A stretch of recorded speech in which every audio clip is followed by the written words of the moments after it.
اعوذ باللہ من الشیطان الرجیم بسم اللہ الرحمن الرحیم۔ درود و سلام ہو اللہ کی طیب و طاہر مخلوق محمد و آل محمد پر۔ اے میری قوم کے حسینی جوانوں اور بزرگوں، یہ بات ثابت ہے کہ قرآن و اہل بیت علیہم السلام پر ہمارا ایمان اور یقین ہے۔ ان کی منزلت ہمارے تئیں بہت بلند ہے۔ ہماری زندگی قرآن اور اہل بیت ہیں۔ جس طرح سے ماہی کے لیے پانی ضروری ہے، ویسے ہی ہماری زندگی اور حیات کے لیے قرآن اور اہل بیت علیہم السلام بھی ضروری ہیں۔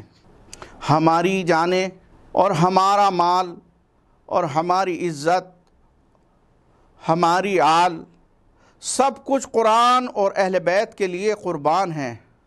اب یہ ثابت ہوا کہ دشمن قرآن و اہل بیت علیہم السلام ہمارے دوست نہیں ہو سکتے۔ جیسا کہ آپ حضرات کو معلوم ہے، حال ہی میں وسیم رضوی نے قرآن مجید کی شان پر لب کشائی کی اور یہاں تک کہ عدالت عظمیٰ تک گیا۔ امت مسلمہ کو خون کے آنسو رونا پڑا۔ قرآن اور اہل بیت کی عزت کو تار تار کرنے والا شیطان وسیم رضوی نہیں، بلکہ یوں کہا جائے کہ وسیم مرتد پھر سے وقف امام حسین علیہ السلام کو نیست و نابود کرنے کے لیے شیعہ وقف بورڈ اتر پردیش کا ممبر معین کر دیا گیا۔ وسیم رشدی لانتی، جس کی مخالفت پوری قوم اور امت مسلمہ کر رہی تھی، جو اپنے منحوس کارناموں کی بنیاد پر شیعت سے خارج کر دیا گیا، آج پوری قوم کھڑی دیکھتی رہی اور یہ خبیث یعنی منصب پر فائز کر دیا گیا۔ یہ دن پوری قوم کے لیے سیاہ دن بن کر رہ گیا۔ افسوس اس بات کا ہے کہ جو حیدری نعرہ لگاتے ہیں اور سب بڑے والے شیعہ اور حسینی بنتے ہیں، یہ حضرات وہی شیعہ، وہی حیدری نعرہ لگانے والے خونخوار افراد چند پیسوں اور عہدوں کے لالچ میں آ کر وسیم کو ووٹ دے کر انہوں نے کامیاب کر دیا۔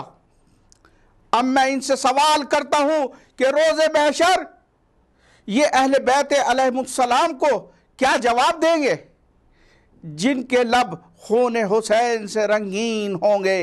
لمحے فکریہ ہے، امام زمانہ علیہ السلام اس خون کا ضرور بدلہ لیں گے۔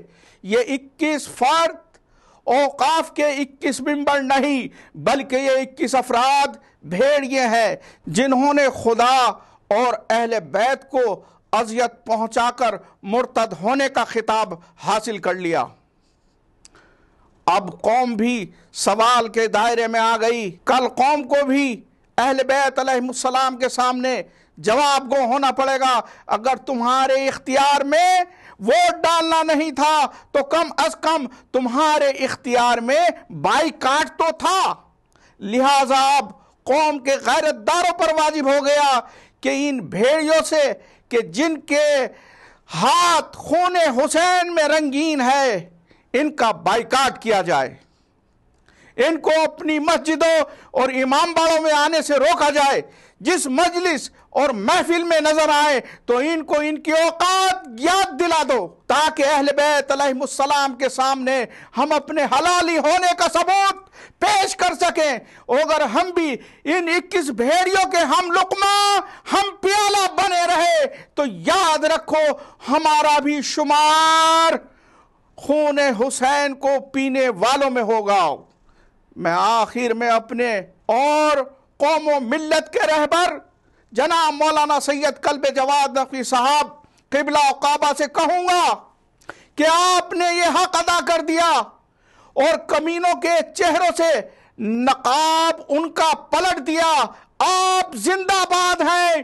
وسیم رشدی، وسیم مرتد اور اس کے 21 بھیڑیے جو قرآن و اہل بیت علیہم السلام اور قوم و ملت کے دشمن ہیں، وہ عہدہ پانے کے بعد بھی قوم و ملت کی نظر میں مردہ باد ہیں۔ والسلام علیکم ورحمۃ اللہ وبرکاتہ۔